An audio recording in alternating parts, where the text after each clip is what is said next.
های گایز، چطورید بچه؟ اومدیم با یه ویدیو جدید دیگه. امروز تئوری خوانی داریم. 10 تا تئوری هستش که ما اونها رو براتون میخونیم.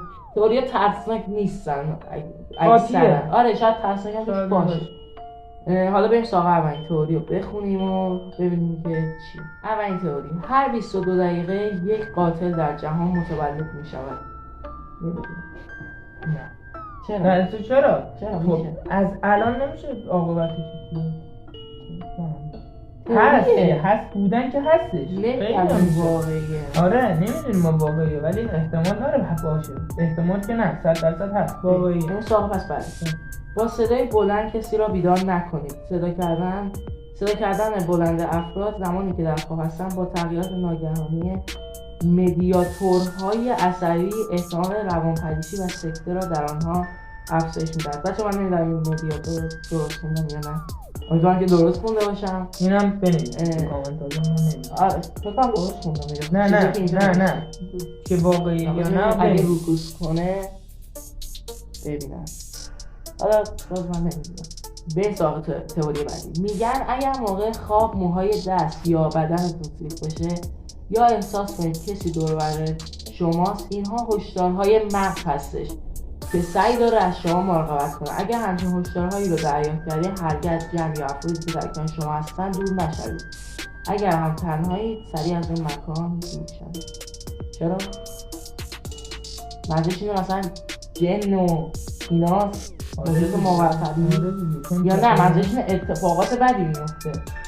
نه وقتی میگه تنها نباشی یعنی اینکه حتما ماورطبیعیه دیگه، چون یه جور خانواده باشی تو به هر حال اتفاق هم تو پیش خانواده میفته هم تنها فرق نداره. شاید این باشه. بریم سراغ تئوری بعدی. علم روانشناسی میگه اضطراب روی حس بویایی افراد تأثیر دارد. به طور کلی هرچه اضطراب بیشتر باشد افراد بوی بد را راحت‌تر حس می‌کنند، زیرا اضطراب باعث بالا رفتن هورمون‌های مربوط به حس بویایی می‌شود. اینو باید از دکتر اینو نمیدونم واقعیت، چون هورمون دیگه تو کار ما نیست. من نمیدونم چون واقعا نمیدونیم، چون واقعا نمیدونیم الکی بگیم میدونیم چیزی که خب نمیدونیم واقعا. آخه کسی هم نمیدونه، چون واقعا باید از دکترش پرسید. هورمون جالبه بدونید برای یک قاشق عسل 12 زنبور عسل کار میکنن تا زمانی که بمیرن. شما هم که همین چیزایی تکلیف میکنید. سوال بعدی. جالبه بدونید مغز انسان بعد از قرار گرفتن در محیط یا شرایط استثابر به شدت گرم میشود و خندیدن این گرما را به میزان زیاد کاهش میدهد و علاوه بر آن خندیدن به درمان سردرد کمک شایانی میکند. من نمیدونم شایانه به چه معنیه تو فارسی، ولی فکر کنم همون خوب میکنه. به سراغ تئوری بعدی. اگر با خودتون آواز بخونید یه امر عادی و نرمال محسوب میشه، ولی اگه با خودتون حرف بزنید حرف دیوونه. بله آره تو فکر کن شما با خودت حرف میزنید. نه الان شما خب تنها بشینید یه گوشه ما داریم ما حرف میزنیم، شما پیش ما یا بعد با خودت داری حرف میزنی، اصلا داری با خودت مثلا حساب کتاب مثلا صبح چی خریدی چی کار کردی اینا حساب میکنی. خب من وقتی نمیدونم تو داری چی حرف میزنی با خودت کن. آره اصلا واقعیه. جالبه بدونید یک درخت متوسط میتواند بیش از 160,000 مداد تولید کند.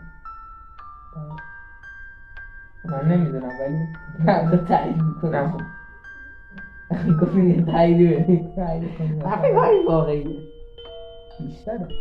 بیشتره بهش رومی ها از مغز خورد شده موش به عنوان خمیر دندان استفاده میکنن. چقدر چنده؟ چینی ها حالا اینو این رومی نه میگم با این چینی اصلا کلا فرق نداره. چینی ها سوس پرورش میدن میخورن. یک ساعت خوابیده تو روز حداقل 2 بار ساعت درست نشون میده، ولی ساعت خراب هیچ وقت ساعت رو درست نشون نمیده. مثلا بعضی آدم ها نبودشون کلا قشنگ‌تره تا اشتباه بودنشون. این بیشتر شبیه بیوگرافیه توی اولش بیوگرافیشو برداشته گذاشته. آره اولش درست بود فکر کنم که میگه تئوری بود اولش، ولی بعدش نه تئوری نبود. یهو دلش تنشیگر کسی بهش خیانت کرد و یهو گفته بود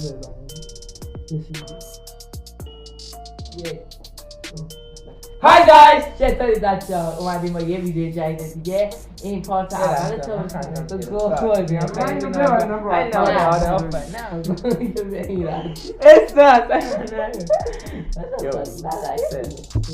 آره اهمیت نمیدم و علاقه ندارم ولی خب این تاریخ چی ندارم علاقه ندارم چه ربطی داره یه لحظه چه ربطی داره